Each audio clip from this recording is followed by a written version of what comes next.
C++ programming language was developed in 1980 by John Stroustrup at AT&T Bell Laboratories. It is an extension of the C language.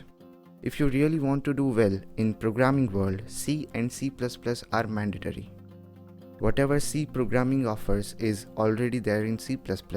On top of it, C++ has the concept of object-oriented programming, that is OOP, also known as OOPS, which makes the learner as a complete hardcore programmer. The reason is C++ helps you to learn the fundamentals of programming like stream input-output, variables, control statements, functions, pointers, structures, file I/O, that is input-output, or object-oriented programming. If you have mastered C++, then learning any language or any concept will never be a problem. So let's begin an extensive series of C++.